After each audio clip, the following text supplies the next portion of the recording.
Performing Porter's 5 forces analysis.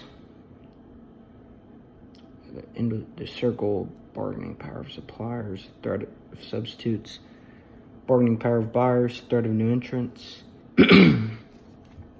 Porter's 5 forces are the characteristics of an industry environment that have the greatest impact on the performance of firms in that industry.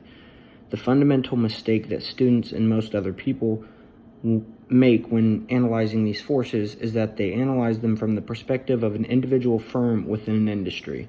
For example, they might say the bargaining power of suppliers for PepsiCo is low because PepsiCo has many suppliers. This is incorrect. A correct version of this statement would start, the bargaining power of suppliers is the non-alcoholic beverage. The bargaining power of suppliers in the non-alcoholic beverage industry is low because Porter's 5 forces are like the weather. The weather on campus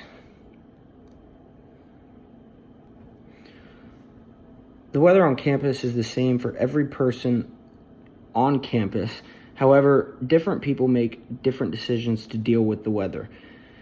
Long sleeves versus short sleeves, carry an umbrella versus wear a raincoat, etc. In a similar way, although Porter's 5 forces are the same for every firm in an industry, different firms make different strategic decisions to equip themselves against those forces. Some firms might source from multiple suppliers to reduce power or supplier power to sign customers to exclusive long-term contracts to reduce buyer power. When performing Porter's 5 forces analysis on behalf of a single firm, each force must first be analyzed from the perspective of the entire industry before any discussion or analysis of how that firm is equipped to deal with that force. For example, one could say, the bargaining power of buyers in the non-alcoholic beverage industry is fairly strong due to purchase volume and backward integration. However, PepsiCo's brand image and loyal customer base mitigates this power somewhat. To perform Porter's 5 forces analysis, identify the most relevant factors for each force and identify the direction and magnitude of the impact of those factors.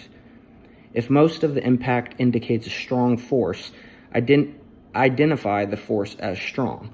If most of the impact indicates a weak force, identify the force as weak. If the main factors balance each other out, then identify the force as moderate. Here are a few force-specific notes to keep in mind. Threat of new entrants. To assess the threat of new entrants, you must identify the strength of barriers to entry. See Chapter 2 for a representative list. If you do not discuss barriers to entry, then you are not properly assessing this threat. If you identify the threat of new entrants as low, but there are several recent clear examples of successful entrants, you are probably doing it incorrectly and need to reassess. Remember that high barriers to entry mean a low threat of new entrants and vice versa. Supplier bargaining power.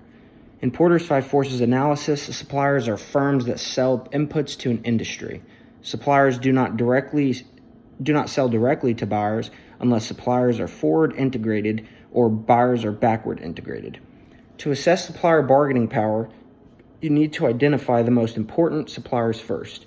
Then you can assess questions of the relative number of suppliers versus numbers of firms in the industry, differentiation among suppliers, forward integration by suppliers or backward integration by industry firms, etc.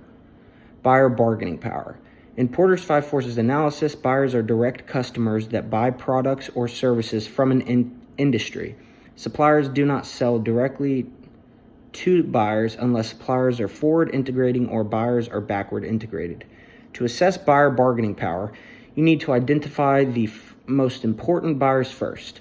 The first mistake that most would-be analysts make is only looking at customers or consumers.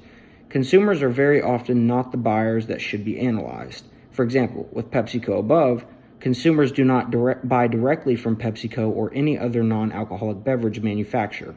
So an analysis that looked at the buyer bargaining power of consumers in this industry would be extremely flawed. The second biggest mistake made in analyzing this force is overemphasis on switching costs. The relative number of buyers compared to the number of firms in the industry and the volume of purchase by the average buyer are by far the most important factors in determining buyer bargaining power. For example, in most retail industries, there are millions of buyers, each making a relatively small number of purchases each year. Retail consumers rarely have any power. The threat of substitutes. In Porter's 5 Forces analysis, substitutes refer to products or services sold by firms outside of the industry that customers could choose instead of products or services sold by the industry. Substitutes for the non-alcoholic beverage industry would be tap water or alcoholic beverages. For example, not different options for non-alcoholic beverages you would find at a convenience store or supermarket. The intensity/threat of rivalry. In Porter's 5 Forces analysis, rivalry refers to the intensity with which firms have to compete with each other for customers. Most students make the mistake of claiming that every industry has strong rivalry. This is obviously not the case, or it would be pointless to discuss this force at all. The number of competitors and how easy or difficult it is for them to differentiate themselves are the main factors in this force. More differentiation and brand loyalty, which follows it, means lower rivalry. The other most important factor is industry growth. If the industry is growing rapidly, this lowers rivalry because the firms in the industry can grow profits without taking market share from competitors.